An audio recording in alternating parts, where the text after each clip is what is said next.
Hey, how's it going, guys? This is Hugo coming at you live again, and today we're going to be doing another exercise from this book by Jack-Benny Perrson, Linux System Programming Techniques, and we're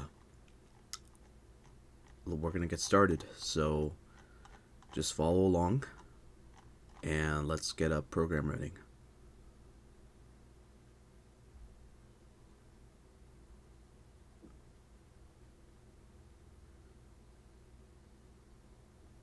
Okay, so I think what I want to do right now is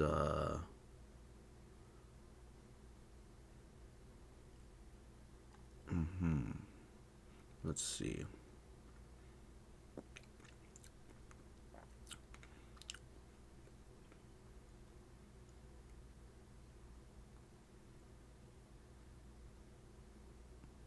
Return values and how to read them. Yeah. Um, Exiting a program with a relevant return value. Let's do 24, return values and how to read them.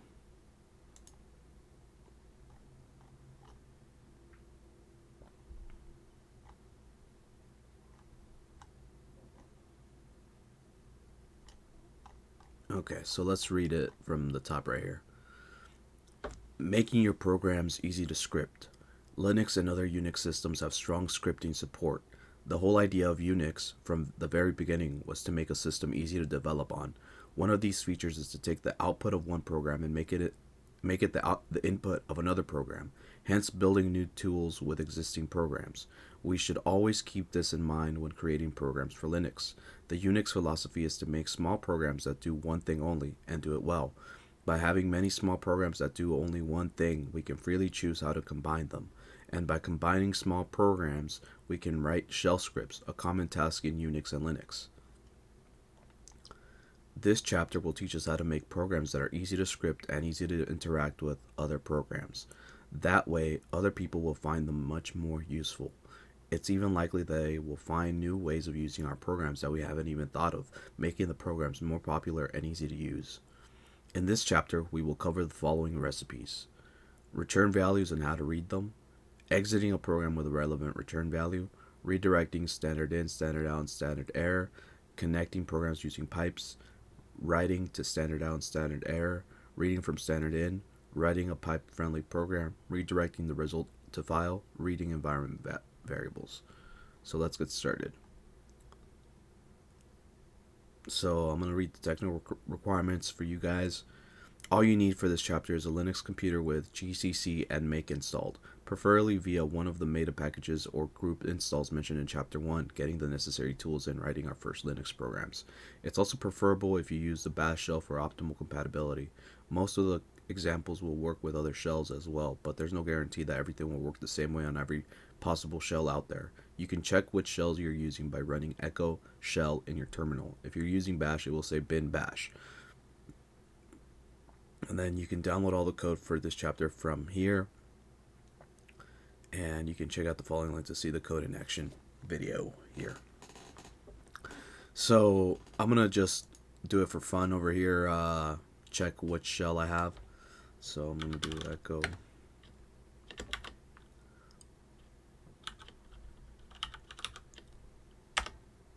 so mine's bash, but I think what I'm gonna do is I'm gonna see this one because this one's easier to see. So we're gonna do echo shell. So let's see what I have, and it's bash for me. So that's good enough for me. And now let's go back to the book. It says return values and how to read them. Return values are a big deal in Linux and other Unix and Unix-like systems. They are a big deal in C programming as well. Most functions in C return some value with return.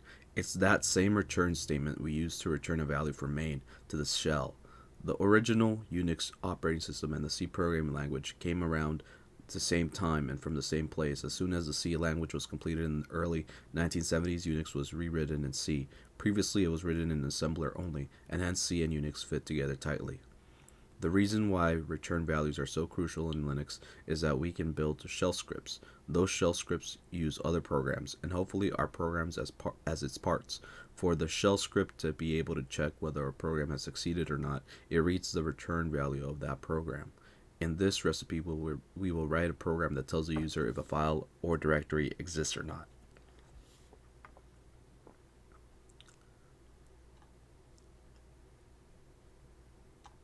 Okay. In this recipe, we will write a small shell script that demonstrates the purpose of the return values, how to read them, and how to interpret them. Let's get started. Before we write the code, we must investigate what return values the program uses that we will use in our script.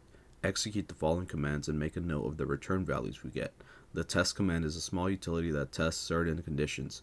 In this example, we'll use it to determine if a file or a directory exists. The E option stands for exists. The test command doesn't give us any output. It just exits with a return value. Okay, so we're going to do this here. So I guess it wants us to test if this directory exists, which is the root directory. So as we see, nothing printed out, but we're gonna do echo $, question mark, and that should give us a return value. So 0. I think 0 means that it does exist, but let's keep reading. Oh yeah, it does. Since they're going to test this random directory, and it doesn't exist. So let's test out a directory that doesn't exist. So test E, and we're going to do QWERTY. So again, nothing pops up, but when we do echo $, question mark, what do we get? We get 1 for false. So that directory doesn't exist. Now that we know what return values the test programs gives us, 0 when the file or directory exists, otherwise 1, we can move on and write our script. Write the following code in a file and save it as exist.sh. The shell script uses the test command to determine whether the specified file or directory exists. Okay, so this is a bash, what do you need? A bash script. So this is different. This isn't really C programming, but it's Linux anyway. So let's do that. And I'm going to actually start a tmux session. And if you don't know tmux, I recommend you look it up. But it's basically terminal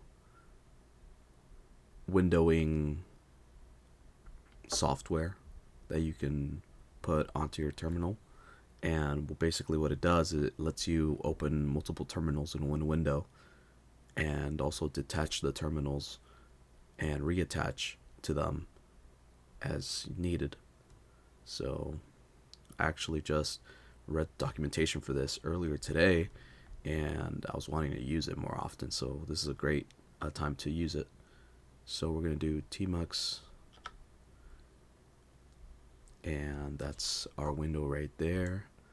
And I think I'm going to do this here. So I think it's Control B %. Yeah.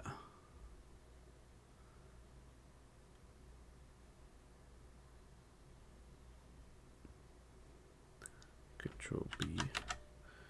Okay, so let's do this. And we are in documents right now, so I want to go to desktop.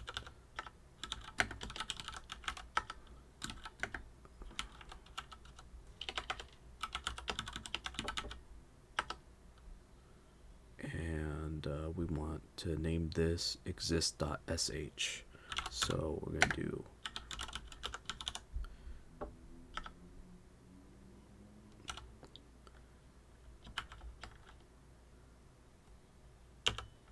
bin bash, and then we're going to write the comments, because we always write the comments just in case we ever come back to this program.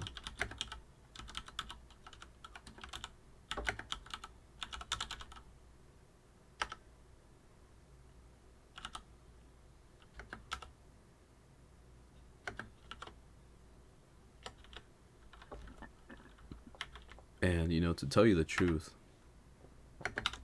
I haven't done too much bash scripting. I did do some back in the day, but I still need to get more familiar with it.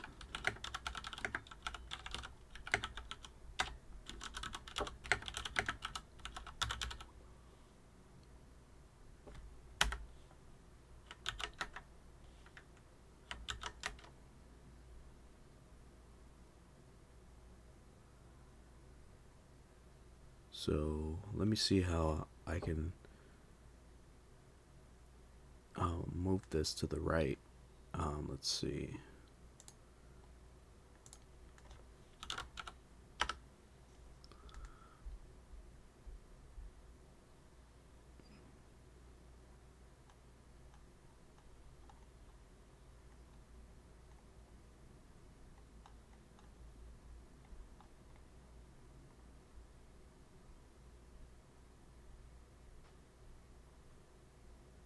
Move the current pane right. Okay.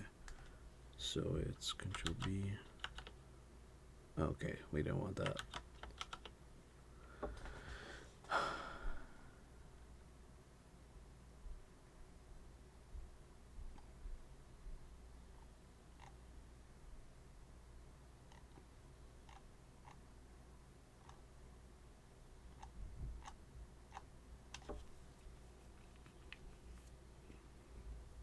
I think it's Control B.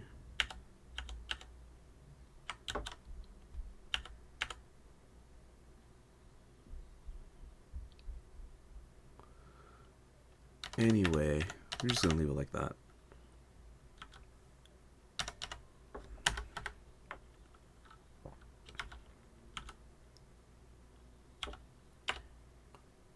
So let's go back to here.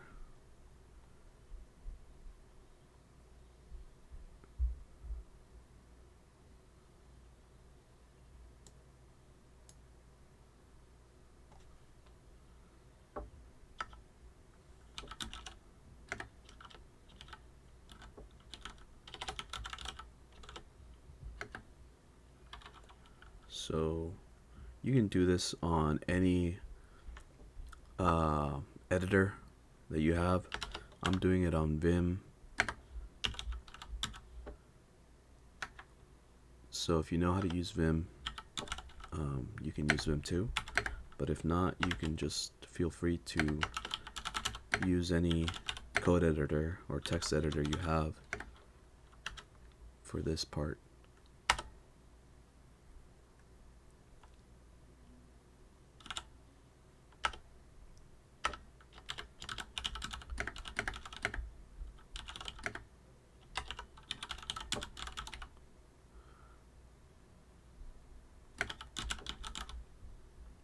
So we're both learning here about bash scripting, because like I said, I haven't done it in a while.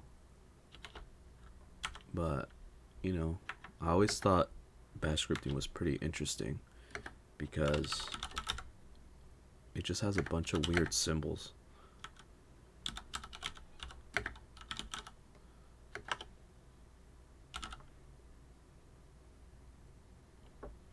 So here it's going to check if the directory exists. So it's going to say test E, and if the output is 1, which is false,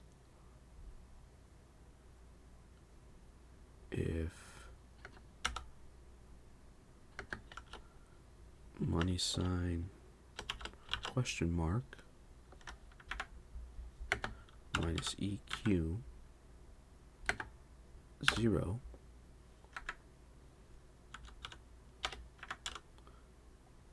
then okay, let's see.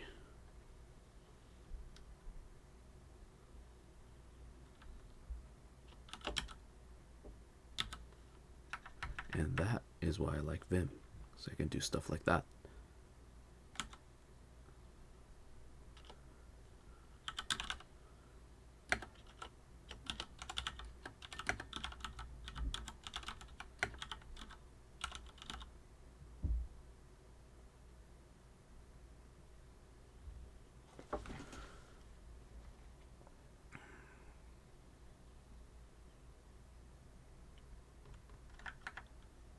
So we're checking, we're saying, I guess, if the return value that we don't know, which is a variable, is equal to 0,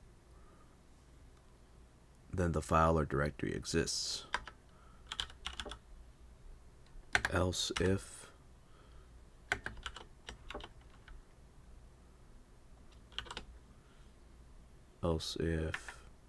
the return value is equal to 1,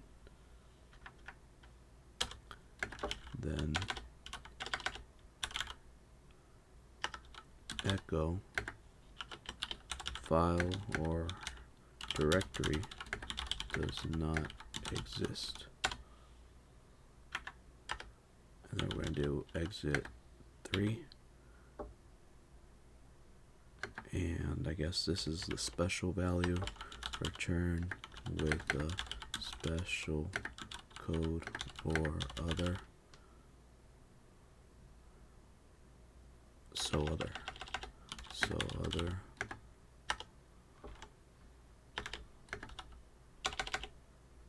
programs can use the value to see if a file doesn't exist. Okay, so if it's equal to 1, it's gonna just give us a 3 if it's false.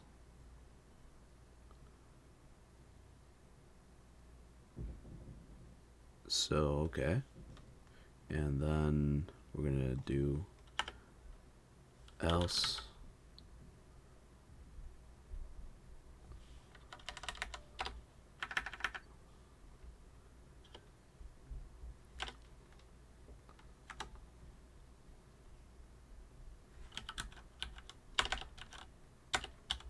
echo unknown return value from test.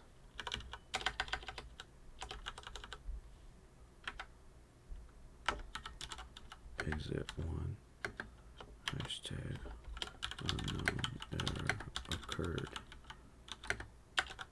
So exit with 1. So they're going to use the 1 for an unknown error.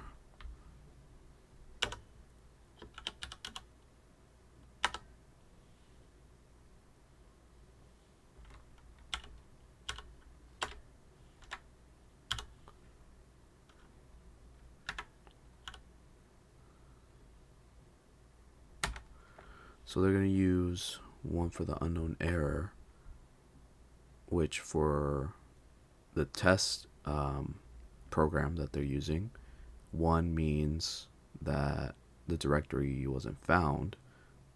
But when that happens, they're going to use a 3. Okay. I don't know. I think that's confusing. I mean, but then again, you're making the bash script. So I guess maybe you want to use different return codes for your bash, your specific bash script. That's what I'm guessing, but we'll see the explanation in a little bit.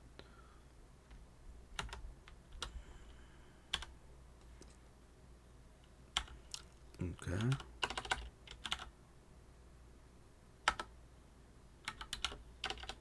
And finally, exit 0 with hashtag if the file or directory exists, we exit with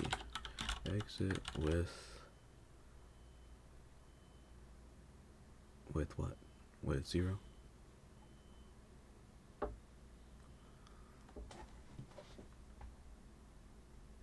Okay, we exit with 0. Okay, so now we are done here. So we write it, we save it, for those of you not using Vim.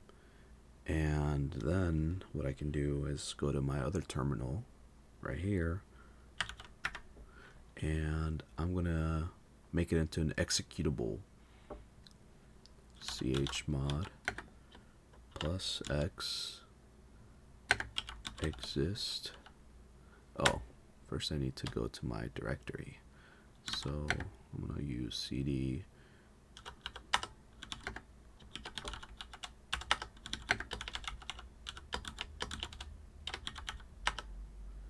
and then I'm gonna use chmod x exist.sh, and I actually want to check the code for this one. So I'm gonna see what code it gave us, if I can remember what I need to input to get the code. Okay, so it's a question mark.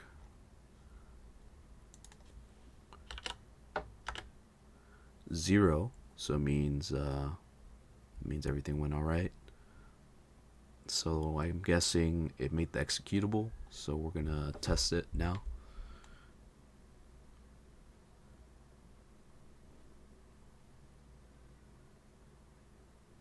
Okay, so we're gonna do exist.sh, and it should give us like a usage message. Okay, so I guess I have to do with elevated permissions.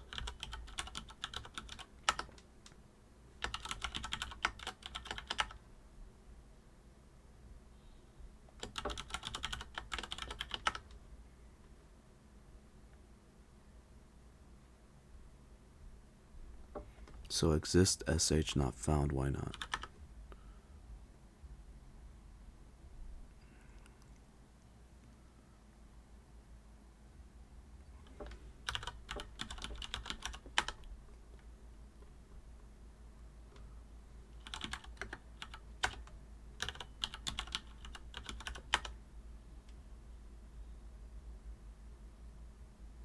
So what's happening here?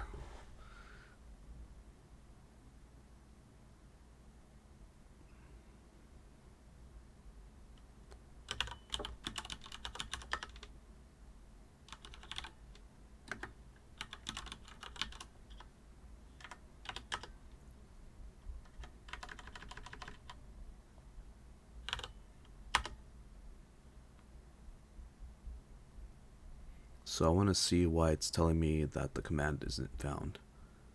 Let me see. I have it right there, exist.sh.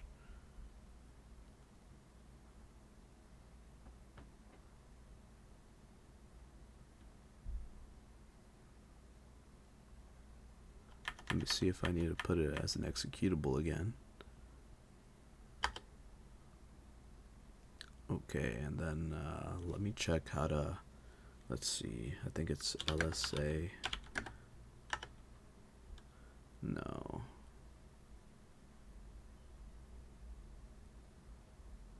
LS. Okay, here we go. So what I did right now with ls, with the option L, is basically it gives me what permissions it has. So if we go to exist.sh, as for user, group, and everybody else. So user, read write, group, read write, and everybody else has read. So it didn't give me the execute permission. It's not set to execute. So what I need to do is I guess I need to run the chmod again, but with sudo. Let's see if that happens, and we're gonna see it again, and now we see that still it doesn't give us permission. It doesn't give us the execute permission. So let me see.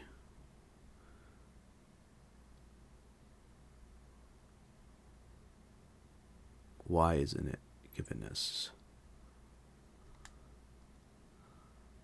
Why didn't it give us the permission? So let me see. Let's search it up.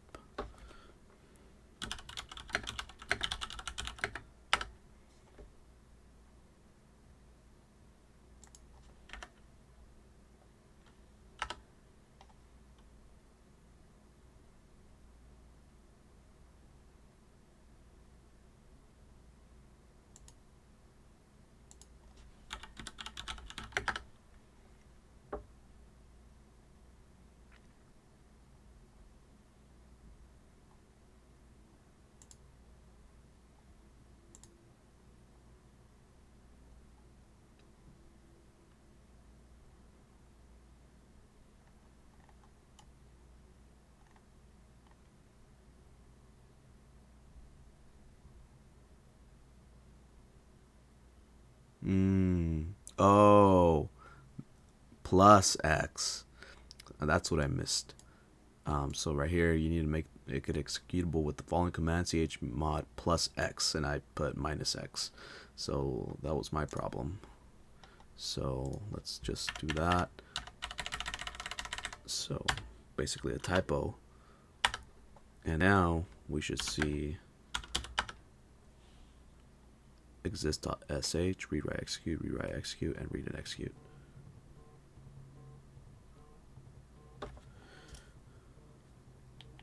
So now that we've done that, we can execute it,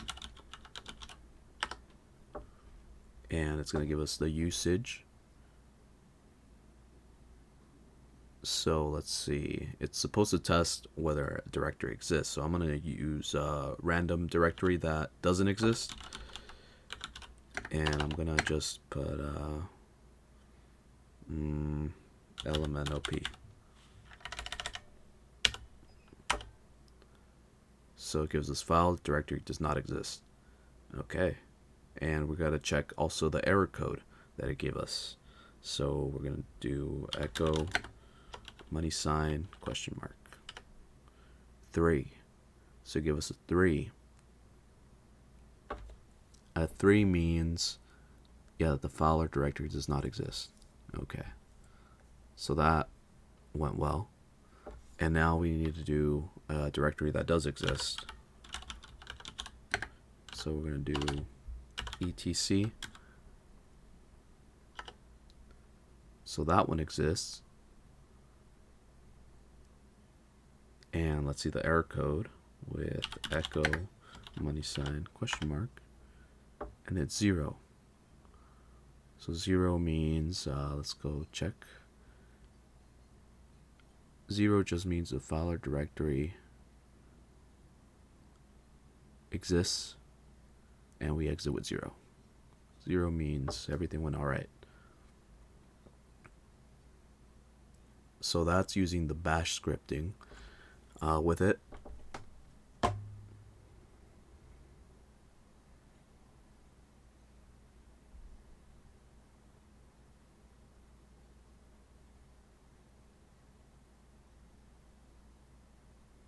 So that's basically it for this program.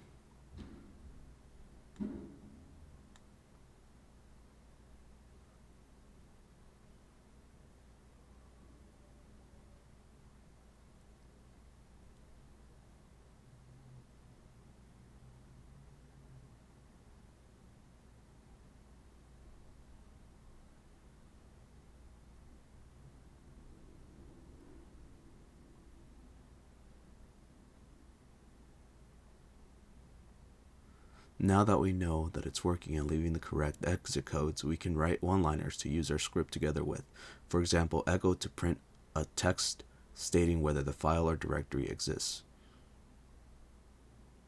We can also write a more complicated one-liner, one that takes advantage of the unique error code 3 we assigned to file not found in our script. Note that you shouldn't type this caret at the start of the second line. This character is automatically inserted by the shell when you end the first line with a backslash to indicate the continuation of a long line.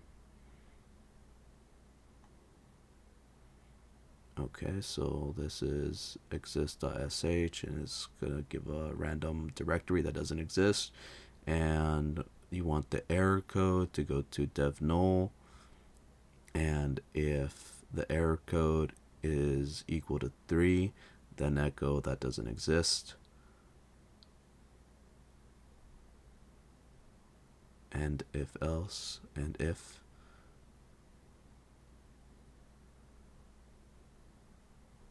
So let's see how it works.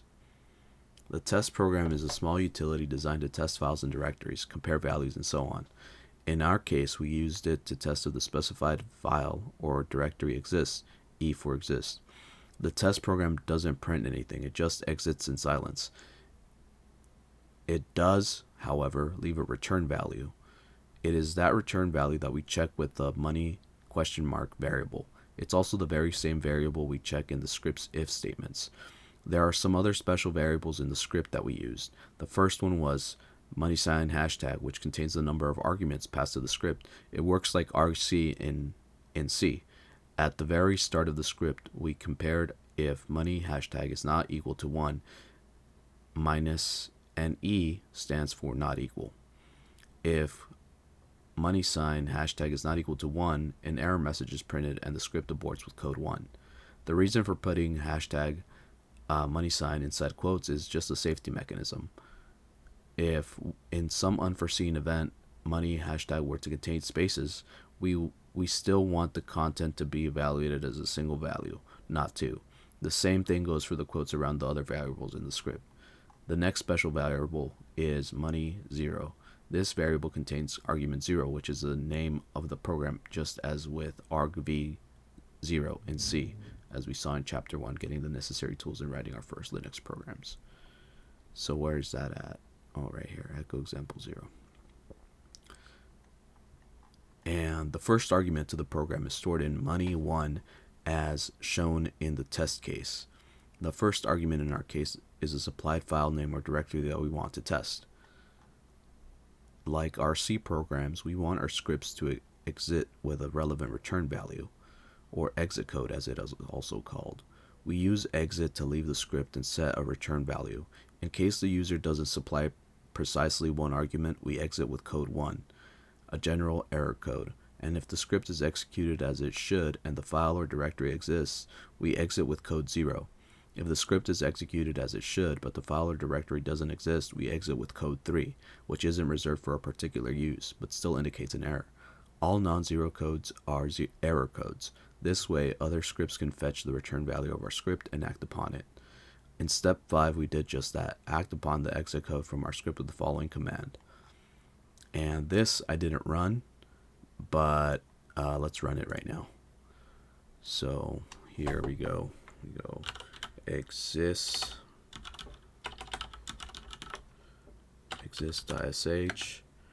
and we're gonna see if the root exists, and then we're gonna, if that's true, it's gonna echo nice that one exists. So let's see. So yep, it does exist, and we get the echo. Ampersand means and. We can read the whole line as an if statement.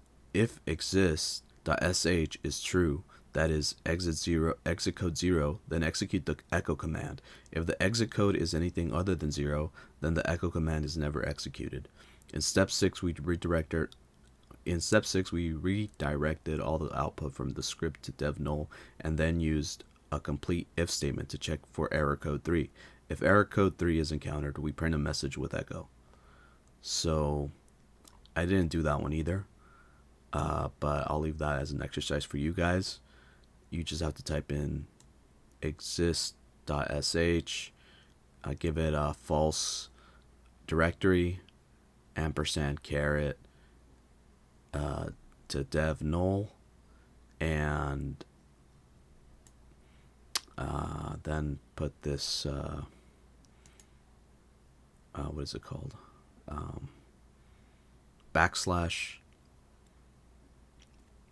and then if question mark money sign option EQ 3, then echo that doesn't exist, and if. So here's the code for it. So just type that into your terminal and see what you get. And finally, here we say there's more. There are a lot more tests and comparisons we can do with the test program. They are all listed in the manual. That is man1 test. If you are unfamiliar with bash and shell scripting, there is a lot of useful information in the manual page. Man1 bash. The opposite of ampersand ampersand is line and is pronounced or. So the opposite of what we did in this recipe would be as follows: exist.sh root directory or echo that doesn't exist. File directory exists or echo that doesn't exist. For directory ASDF, file directory does not exist, that doesn't exist. Okay, so you can also try this out, this code here, and you should get what it says below.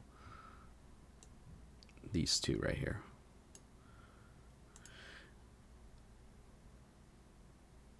And here we go to, if you want to dig deep into the world of bash and shell scripting, there is an excellent guide at the Linux Documentation Project, https://tldp.org LDP bash beginners guide html index.html. So if you want to know more about this, check this out right here, and that's the link right there. And so that's it for this lesson. Hope you guys learned a little bit about return codes and bash scripting. I know it was a fast lesson, and you know, if you missed something or if you're having trouble with something, leave it in the comments and I'll try to help you out, or maybe somebody else will chime in and help you fix your issue. But if you guys need more help, or you guys think I should go over it a little bit slower next time, let me know and I'll end up doing that for the next video. But yeah, it was nice doing this exercise, and hopefully see you guys all next time.